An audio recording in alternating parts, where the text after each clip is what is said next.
Dr. Sarah Chen stood in the observation deck of the Galactic Council station, watching the stars through the massive windows.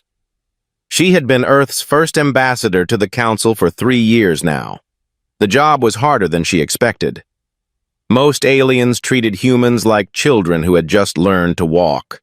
The Council chamber was huge, with seats for 47 different alien species. Humans had no seat. They were observers only. Earth was labeled as a protected developing world, which sounded nice but meant very little. It was like being given a participation trophy while the real players made all the decisions. Sarah had come to the Council today because of terrible news from home. Luna Base Alpha was gone. All of it. Every building, every person, every dream that humanity had put on the moon had been destroyed in one horrible moment. The Zephyrian Empire had done it.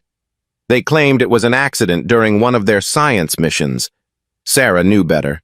The Zephyrians were tall, blue-skinned creatures with 4 arms and cold black eyes. They spoke in clicks and whistles that the translation devices could barely handle. They were also one of the most powerful species in the Council. Commander Zek-97 clicked his mandibles as he presented his report to the Council. His voice came through the translator as flat and emotionless. The human settlement experienced total structural failure during our stellar mapping operation. This was an unfortunate result of gravitational resonance fields. Sarah's hands shook as she listened. Standard regret. That was what they called the deaths of 2,847 people. Men, women, children, scientists, engineers, teachers, all reduced to standard regret in an alien bureaucrat's report. She had seen the video feeds before they cut out. The base's emergency broadcast showed the artificial gravity failing first. People floating, confused, grabbing onto anything solid. Then the main habitat domes started cracking. The beautiful transparent aluminum that let the colonists see Earth rising over the lunar horizon became their death sentence as it shattered into a million pieces. The children's section went first. 34 kids between the ages of 5 and 16. They were in the education center when the gravity wave hit. The recording showed them laughing as they floated, thinking it was a game. Then the teacher, Mrs. Rodriguez, realized what was happening. Sarah could still hear her voice. "Everyone hold hands!" The transmission ended there. Sarah knew what happened next from the rescue ships that arrived 6 hours later. They found bodies scattered across the lunar surface. Some had been thrown almost a kilometer from the base. Others were still inside the collapsed structures, crushed by debris that should have been safely held in place by the gravity generators. Council Speaker Velmore, a floating jellyfish-like creature from the Andorian Collective, rose to address the chamber. The Council acknowledges the Zephyrian report on the human settlement failure. Standard compensation will be offered to the affected species. Sarah shot to her feet. The translator collar around her neck carried her voice to every species in the chamber. That was not a settlement failure. A ripple of what might have been laughter came from the Corvan delegation. They looked like giant praying mantises and found human emotions amusing. One of them spoke. "The primitive species shows distress. How?" Speaker Velmore's tentacles waved in what Sarah had learned was the Council's version of a dismissive gesture. "Ambassador Chen, your emotional response is understandable but inappropriate." Sarah's voice rose higher than she intended. "Luna Base Alpha was registered with the Council 3 years ago." "Indeed," Commander Zek-97 clicked. "The human settlement was listed in our databases. However, developing world settlements receive limited protection under Galactic Law Section 34B. The words hit Sarah like a physical blow. Limited protection. They had known humans were there and decided their science project was more important than human lives. The Council offers Earth standard compensation for the loss of materials and personnel, Speaker Velmore announced. Sarah stared at the floating alien. 1 million credits. She had looked up the exchange rate before coming. That was enough to buy a small cargo ship, maybe two if they were used. The Council was offering the price of a used spaceship for 2,847 human lives. "That's not compensation," Sarah said quietly. "The human delegate will moderate her tone," warned Counselor Rix Prime, a spider-like creature from the hive worlds. The threat was clear. Be grateful for our charity, or lose even the small protections you have. Sarah looked around the chamber at 47 species who saw humans as barely more intelligent than animals. Some of them kept actual pets with more legal rights than Earth's entire population. The Altarian representative was stroking a small, furry creature that had better medical coverage than most human colonies. "I'll take your offer back to Earth," Sarah said finally. Her voice was steady now, controlled. Commander Zek 97 made a sound that might have been satisfaction. "The Zephyrian Empire hopes this incident will encourage humans to pursue safer development strategies." Translation: Stay on your planet where you belong. As the council session ended, Sarah remained in the observation deck. The stars looked different now. Before, they had seemed like destinations, places humanity would explore and settle and make new homes. Now they looked like territory owned by species who saw humans as inconvenient insects. The other delegates filed past her, chattering in their various languages. None of them looked at her. Why would they?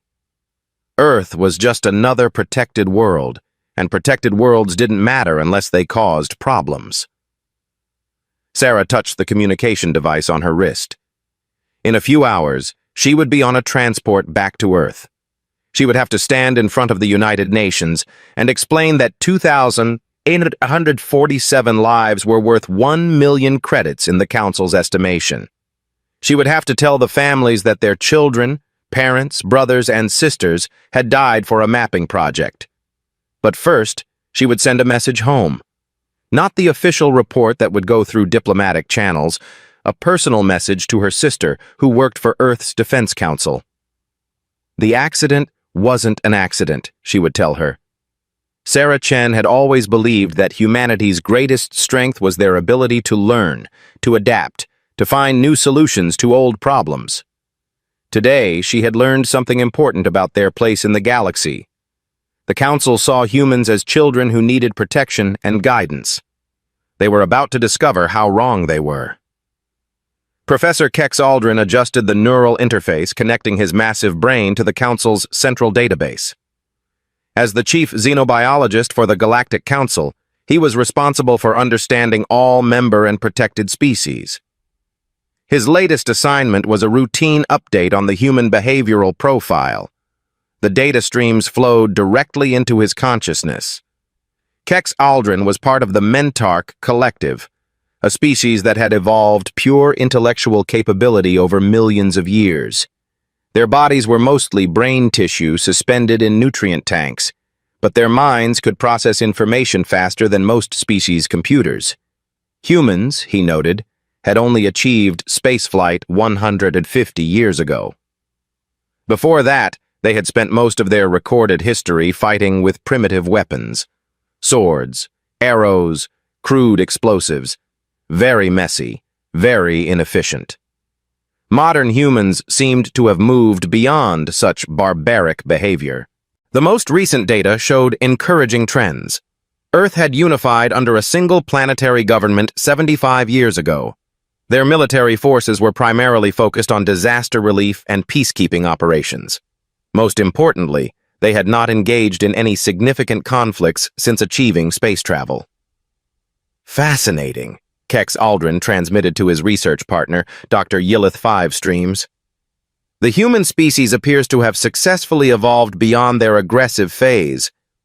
Dr. Yillith 5 Streams was analyzing human cultural data from her laboratory on the other side of the station. As a member of the Eternal Garden species, she existed as a sentient plant network that could live for thousands of years. Her perspective on young species was usually quite accurate. Their art and entertainment media still shows concerning levels of violence, she replied through the research network. but this appears to be fantasy rather than behavioral modeling. Kex Aldrin reviewed the supporting data. Human crime rates had dropped to historically low levels. Their military spending was the smallest percentage of their economy in recorded history. Most conflicts between human groups were resolved through something called international law rather than warfare. Note for the file, he transmitted. Species classification. Peaceful developing world. Threat level, minimal. This assessment would be distributed to all Council military commands and intelligence services. It would determine how much attention humans received and what resources might be allocated to watching them. Meanwhile, on Earth, Dr. Sarah Chen sat in a secure briefing room beneath the United Nations building. Around the table were representatives from every major nation and several that most people had never heard of. The director of Earth's Defense Council, General Martinez, had called this meeting within hours of Sarah's return. "The message is clear," Sarah said, finishing her report. "The Council sees us as children.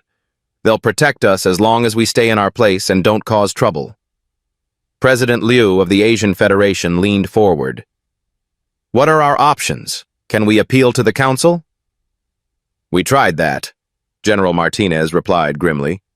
"I sent formal protests through every diplomatic channel we have. The response was always the same." Prime Minister Okafor from the African Union studied the data Sarah had brought back. "Their military capabilities are far beyond ours." "In a direct fight, yes," said Admiral Singh from Earth's Space Command. "But they're not expecting a fight from us." Dr. Chen looked around the table at faces she had known for years. These were the leaders of humanity, and they looked smaller somehow. The weight of facing an entire galaxy that saw them as insects had settled on everyone's shoulders. "There's something else," she said quietly. "I accessed some of their historical databases while I was there. The Council has dealt with over 300 developing worlds in the past 1,000 years." The room went silent. President Liu asked, "Various things. Some were relocated to more suitable planets when their original worlds were needed for mining. Others were absorbed into existing member species as worker populations." General Martinez's jaw tightened. He was old enough to remember when humans still fought wars against each other. His grandfather had served in the last of the resource conflicts before Earth's unification. "It appears that way," Sarah confirmed. In the Galactic Council's Intelligence Center, Commander Zek 97 reviewed the latest reports from Earth. Human diplomatic communications had increased significantly since the Luna Base incident. Most of it appeared to be grief counseling and memorial planning, typical emotional behavior from a primitive species. There were some unusual patterns in their shipping manifests, more raw materials being moved around their solar system. Increased activity at their asteroid mining stations, but this seemed consistent with trying to rebuild what they had lost. "The humans are responding predictably to the loss of their moon settlement," he reported to his superiors. "Increased resource gathering, likely to attempt reconstruction." The report was filed and forgotten. The Zephyrian Empire had more important concerns than monitoring a species that barely qualified as space-capable. Back on Earth, the secret reconstruction was already beginning. But it wasn't the kind the aliens expected. In shipyards hidden inside asteroids, human engineers were studying every piece of Galactic Council technology they could find. The aliens had been generous with trade agreements, selling humans appropriate equipment for developing worlds. They never imagined that humans would take apart everything they bought to understand how it worked. Dr. Elizabeth Ward ran the most important research project in human history from a converted mining station in the asteroid belt. Her team had been reverse engineering alien technology for 2 years, ever since Earth's leaders realized that protection status might not be permanent. "The gravity manipulation systems are actually quite simple," she explained to her team of scientists and engineers. "The aliens have had this technology for so long, they've forgotten why their ancestors designed it this way." She gestured to a holographic display showing the inner workings of a Zephyrian gravity generator. You can see that the safety systems are the most complex part.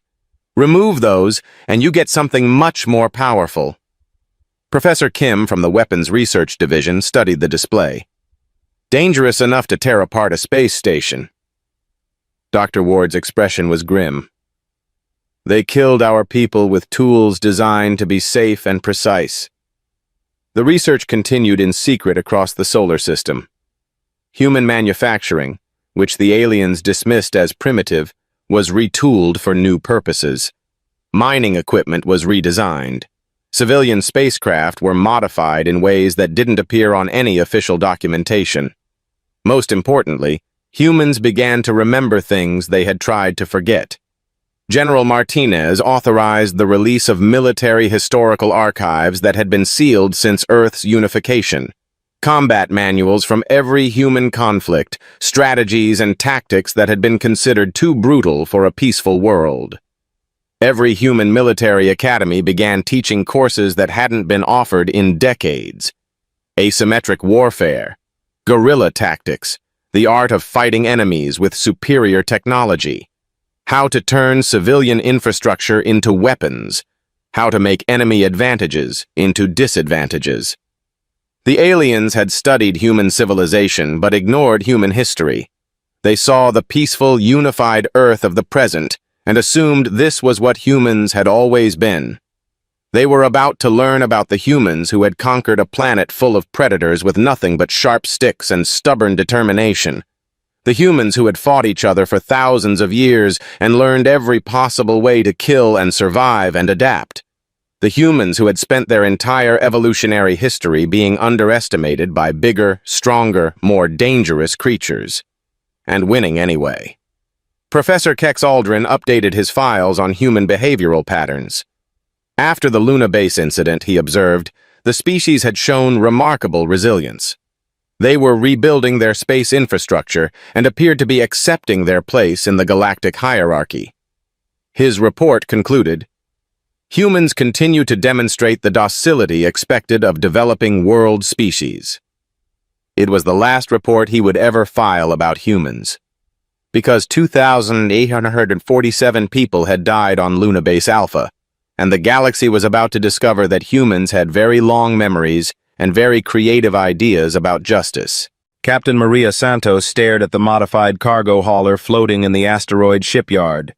3 months ago, it had been the New Hope, a civilian transport carrying supplies between Earth and the outer colonies. Now it was something else entirely. The fusion drive has been completely rebuilt, Chief Engineer Park explained, floating beside her in the low-gravity environment. Instead of slow, efficient propulsion, it's designed for one massive burst. Maria asked, though she already knew the answer. Then the drive burns out completely. The ship becomes a guided missile traveling at 70% of light speed. Maria nodded grimly. The New Hope had carried her daughter to Luna Base Alpha 2 years ago for the Advanced Science program. Her daughter had been in the children's section when the Zephyrian gravity wave hit. The shipyard was hidden inside asteroid XK-739, a worthless rock that mining surveys had passed over for decades, perfect for humanity's purposes. No alien would think to look for a military installation inside something with no valuable resources. Dr. Elizabeth Ward's voice came through the communication system. Captain Santos, please report to Engineering Section C. Maria pushed off the observation platform and glided through the asteroid's corridors. The entire facility was a marvel of human engineering, carved from solid rock and equipped with artificial gravity systems, reverse-engineered from Galactic Council technology. But the aliens had no idea it existed. In Section C, Dr. Ward stood beside a device that looked like a typical asteroid mining laser, the kind of equipment humans use to break up rocks for mineral extraction. Nothing threatening or suspicious about it. This is our answer to their energy shields, Dr. Ward explained. Council military technology relies on deflecting or absorbing energy attacks, Maria asked. Dr. Ward smiled coldly. Because this isn't a weapon. It's a mining tool that we've modified to focus differently. She activated a holographic display showing the laser's beam pattern. Council shields work by distributing incoming energy across their entire surface. But if you concentrate enough power into a small enough space, the shields can't spread it fast enough. Maria studied the display. Enough to punch a hole through a Council battleship's armor in 3 seconds. Across the solar system, similar preparations were taking place in secret. On Europa, engineers were converting ice mining equipment into improvised mass drivers. On Mars, the terraforming atmosphere processors were being rebuilt as chemical weapons factories. In the asteroid belt, thousands of mining charges were being collected and repurposed. The aliens saw exactly what they expected to see: humans trying to rebuild their destroyed infrastructure. Mining operations increased. Resource shipments grew larger. Construction projects expanded across the outer solar system. None of it appeared threatening because none of it was designed to look threatening. Admiral Singh commanded the operation from a hidden base built into the dark side of Ceres. The command center looked like something from Earth's military history. Humans seated at workstations, studying tactical displays and coordinating logistics. No alien technology in sight, nothing that would trigger Council monitoring systems. "Status report," Singh called out. "Project Linebacker reports ready," came the reply from Lieutenant Commander Ross. 47 modified cargo haulers are in position at designated coordinates. 83 mining platforms have been equipped with modified extraction lasers.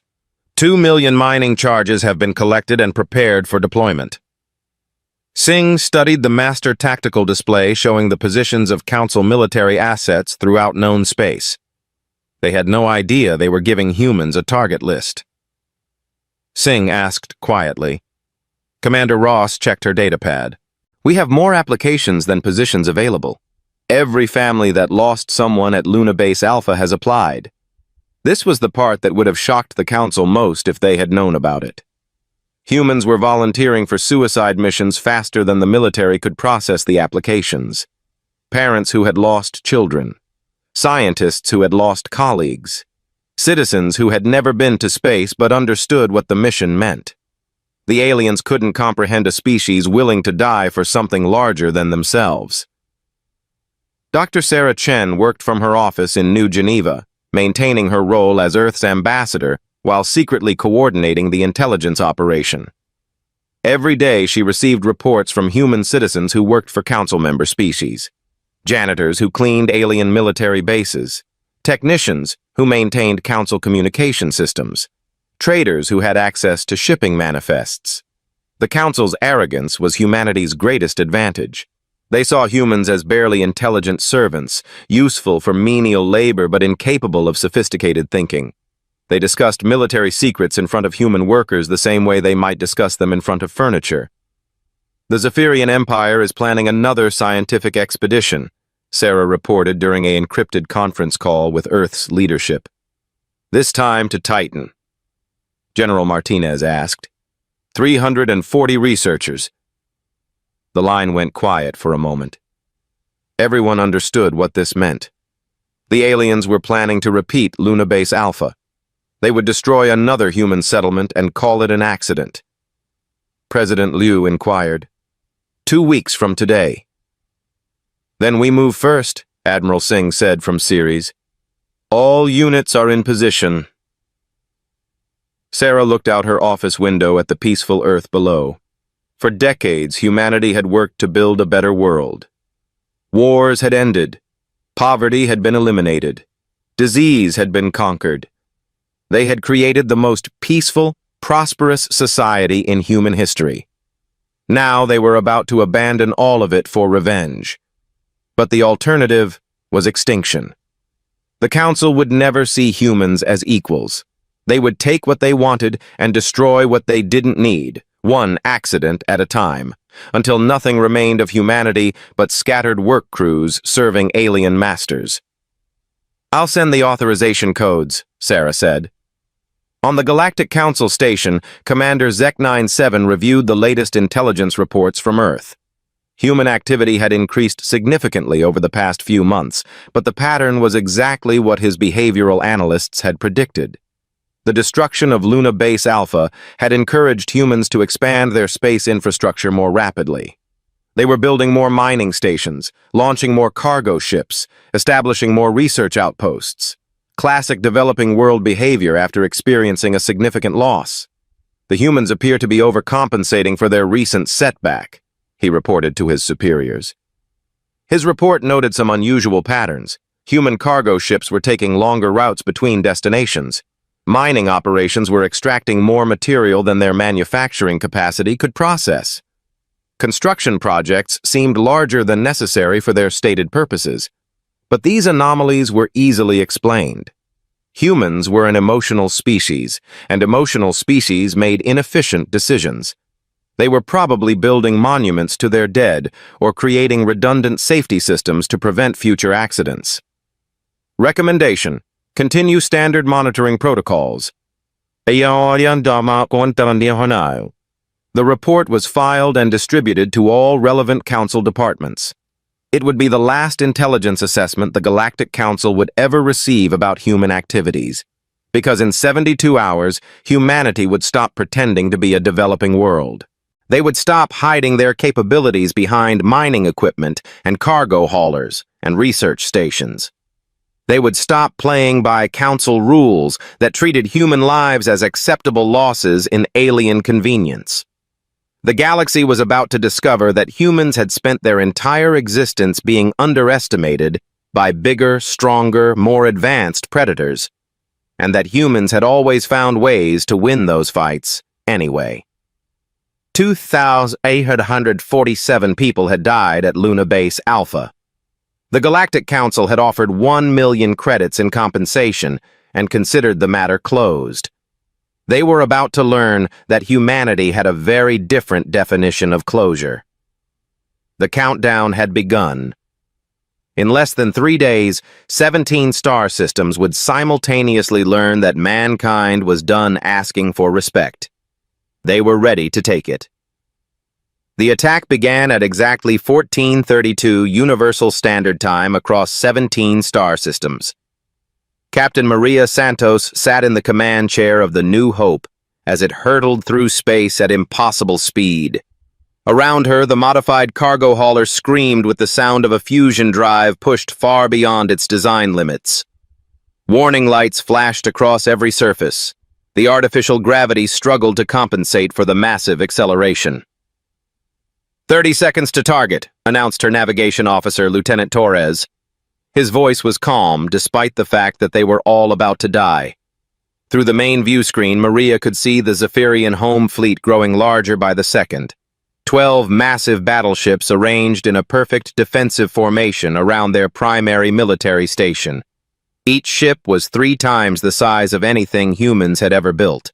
Their energy shields glowed like small suns. "Message incoming from Zephyrian Command," reported the communication officer. Maria almost laughed. The New Hope had been broadcasting emergency signals for the past hour, claiming engine failure and requesting assistance. The Zephyrians had responded with standard rescue protocols, allowing the human ship to approach their fleet. They expected to find desperate refugees, not a guided missile traveling at 70% of light speed. Maria opened a channel to all her crew members scattered throughout the ship. "This is for Luna Base Alpha, for my daughter Emma." The Zephyrian fleet finally realized what was happening. Energy beams lashed out from their weapons, trying to destroy the incoming ship. But at this velocity, even light-speed weapons couldn't track fast enough. The defensive fire passed harmlessly through space, where the New Hope had been microseconds earlier. Maria closed her eyes and thought about Emma's last transmission from Luna Base Alpha. Her daughter had been recording a video message home when the artificial gravity failed. The recording showed Emma floating, laughing, thinking it was some kind of game. The New Hope struck the lead Zephyrian battleship at 210,000 kilometers per second. The collision released energy equivalent to a small star going nova. The battleship simply ceased to exist, along with its crew of 40,000. The explosion expanded outward, consuming 2 more vessels before their shields could adapt. Secondary explosions rippled through the fleet as debris traveling at significant fractions of light speed punctured hulls and shredded reactor cores. In 37 seconds, humanity had destroyed half of the Zephyrian Empire's home fleet using nothing but a converted cargo ship and the laws of physics. Across the galaxy, similar attacks were taking place. At the Corvan military shipyard in the Arcturus system, modified mining platforms opened fire with improvised laser cannons. The insect-like aliens had never encountered weapons that concentrated energy into atom-wide beams. Their shields, designed to deflect broad-spectrum energy attacks, were useless against focused penetration. The lasers punched through battleship armor like needles through paper. Corvan ships that had never been damaged in 1,000 years of warfare found themselves with hull breaches the size of pinheads that nonetheless allowed their atmosphere to explosively decompress. Admiral Katak Seven Claws watched his flagship's bridge decompress around him as air rushed out through a hole smaller than his compound eye could see. As consciousness faded, his last thought was confusion. How could primitive humans have weapons that his people's technology couldn't stop? In the Altarian system, human cargo ships approached the military space stations with their holds full of mining charges. Thousands of improvised nuclear devices, each no larger than a briefcase but capable of cracking asteroids. The Altarians were a crystalline species that communicated through harmonic frequencies. They had developed some of the most sophisticated defensive technology in the galaxy, capable of detecting and neutralizing any known threat. But they had never encountered weapons that looked like civilian cargo until the moment of detonation. The human ships broadcast surrender signals as they approached, claiming engine failures and requesting permission to dock for repairs. The Altarians, following standard protocols for dealing with primitive species, granted the requests and prepared to render humanitarian assistance. Commander Crystal Song of Evening Rain was coordinating the rescue efforts when the first human ship exploded. The blast tore through the station's central core, destroying power systems and artificial gravity. Before she could process what was happening, 5 more ships detonated in sequence. The Altarian home base, which had stood for 3,000 years as a symbol of their civilization's achievements, cracked apart like a broken musical instrument. The harmonic frequencies that held their society together became a shriek of dying crystal as the structure collapsed. The most devastating attack took place in the Mentarch system, where the galaxy's greatest intellects maintained the Council's central database. Professor Kex Aldrin was updating his files on human behavioral patterns when the first explosion lit up the sensors.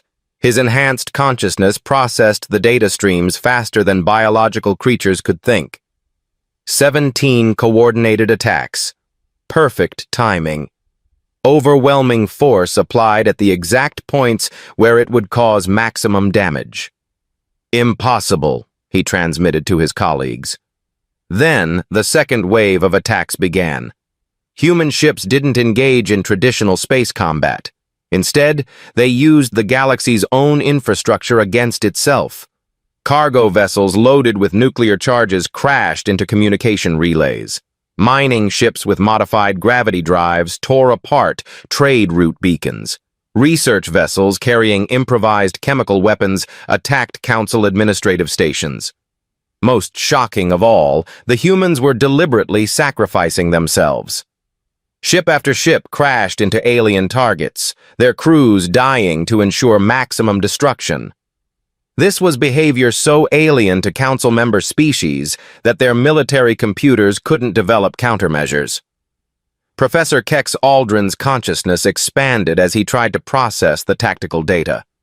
Humans weren't just attacking military targets, they were destroying the economic and communication infrastructure that held the Council together. Trade routes, supply lines, information networks, administrative centers. They're not trying to win a war, he realized with growing horror. The realization came too late. Human attacks had been carefully planned to create cascading failures throughout Council space. The destruction of the Zephyrian home fleet left a massive gap in the Council's military coverage. The loss of Corvan shipyards eliminated the production facilities needed to build replacement vessels. The collapse of Altarian command stations severed communication networks across 12 star systems. Most critically, the attacks on Mentarch database centers had destroyed the central coordination systems that allowed the Council to function as a unified government. On the Council's emergency command station, Speaker Velmore's tentacles writhed in panic as reports flooded in from across the galaxy. Every major Council installation within 50 light-years was either destroyed or under attack. The humans had somehow launched a coordinated assault that spanned thousands of cubic light-years of space. She demanded of her military advisors. General Thorax Prime of the Hive Worlds studied the tactical displays with growing disbelief. "They're using equipment we sold them. Civilian cargo ships, mining platforms, research vessels. What about their attack ships?" "They don't have one," General Thorax Prime replied grimly. "They're fighting an entire war using improvised weapons and civilian spacecraft." The final report came from the outer monitoring stations. Long-range sensors had detected thousands of additional human ships moving toward Council territory. Not warships, but converted civilian vessels carrying unknown cargoes at maximum velocity. "Unknown," General Thorax Prime admitted. "We have no idea what humans are capable of." On Earth, Admiral Singh watched the tactical displays in the Ceres Command Center as reports flooded in from across the galaxy. Operation Linebacker had exceeded all expectations. 47 cargo ships converted to kinetic weapons had destroyed Council military assets equivalent to 3 entire battle fleets. Operation Needlepoint had eliminated critical infrastructure at every major Council base within striking range. Operation Tombstone was still in progress, with thousands of improvised nuclear weapons being delivered to secondary targets throughout Council space. Singh asked quietly. "Preliminary reports suggest we've eliminated approximately 200,000 Council military personnel and destroyed infrastructure representing decades of construction effort," Commander Ross replied. Singh nodded grimly. Each human death was a tragedy, but they had just crippled an interstellar empire using less than 2,000 people. The mathematics of asymmetric warfare had favored humanity in ways the Council never imagined possible. Wave 2 launches in 6 hours. Singh opened a channel to Earth's diplomatic center, where Dr. Sarah Chen was preparing humanity's response to the inevitable Council demand for surrender. "Sarah, we've bloodied their nose badly, but they'll want to talk now." Dr. Chen's voice was steady despite the weight of what they had just accomplished. "I'm ready."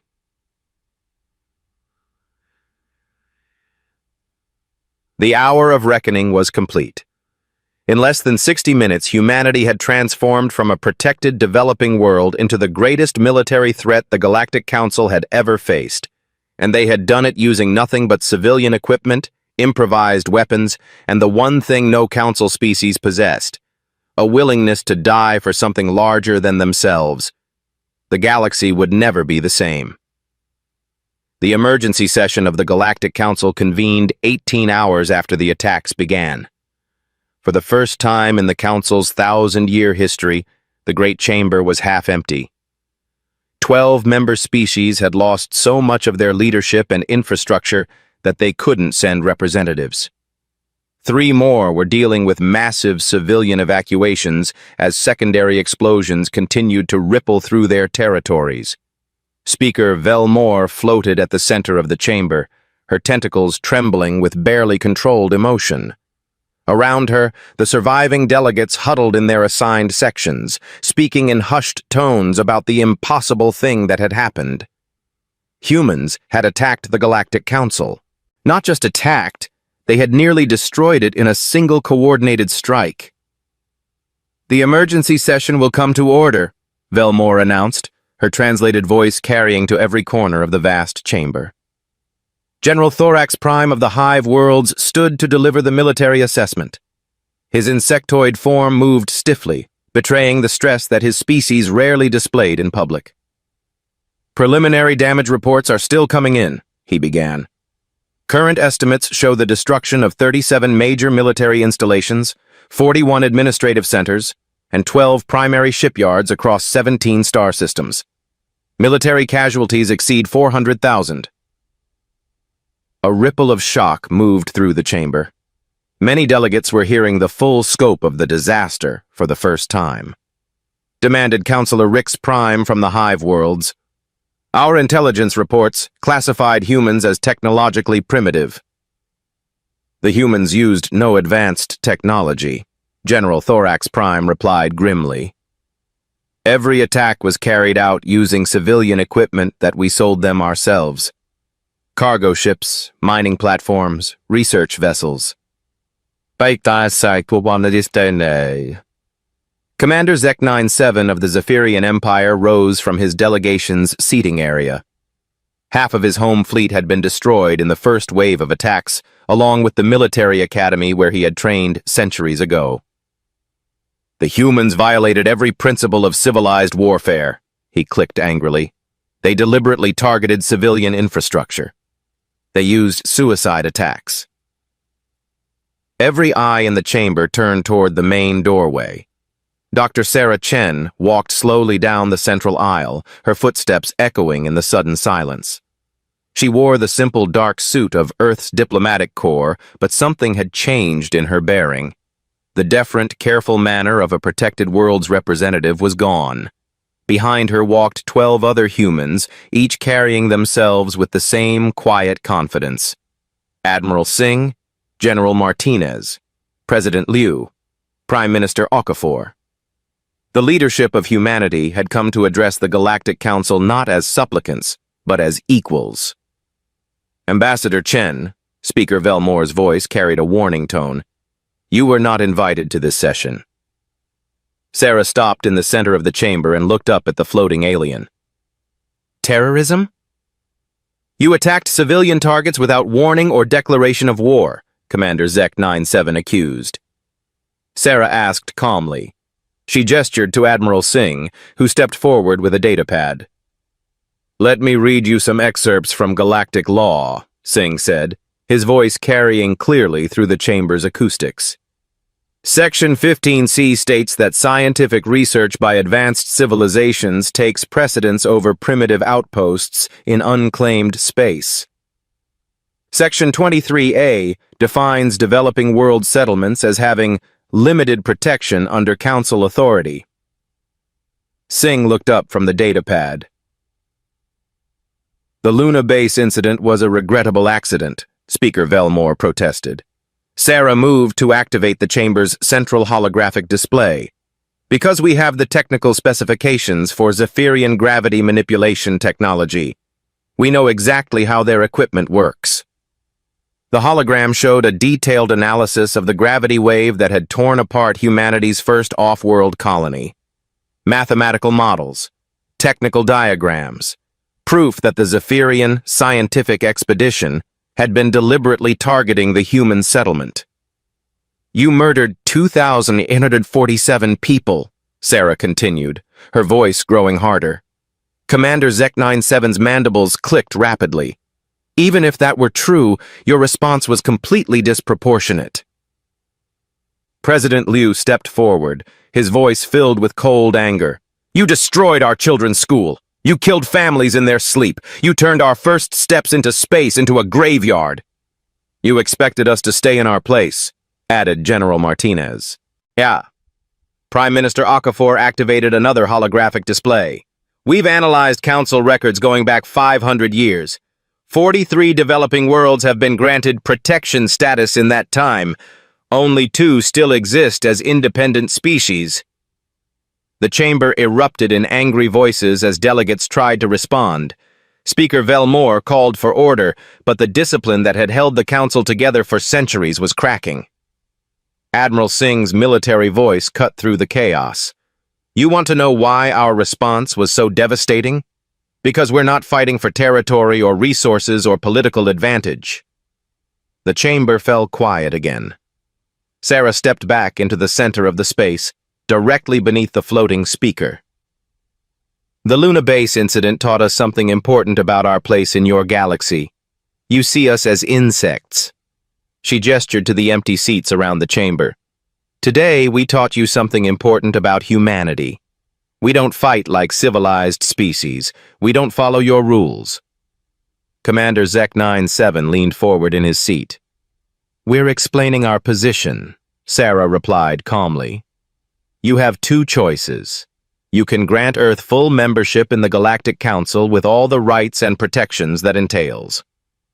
Admiral Singh answered that question. Then we continue what we started today.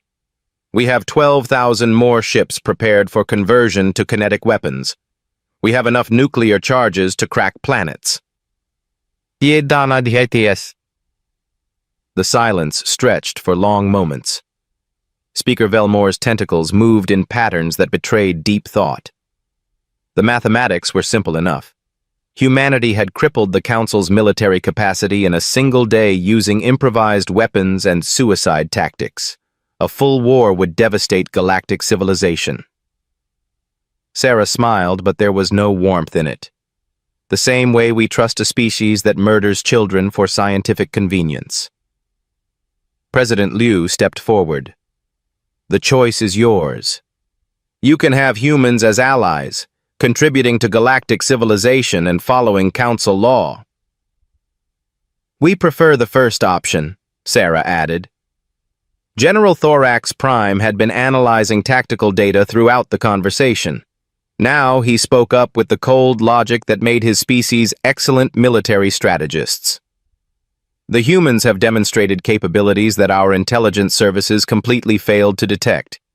They've proven they can coordinate attacks across impossible distances using equipment we thought was harmless. He turned to address Speaker Velmore directly. We cannot defeat an enemy that doesn't care about preserving their own forces.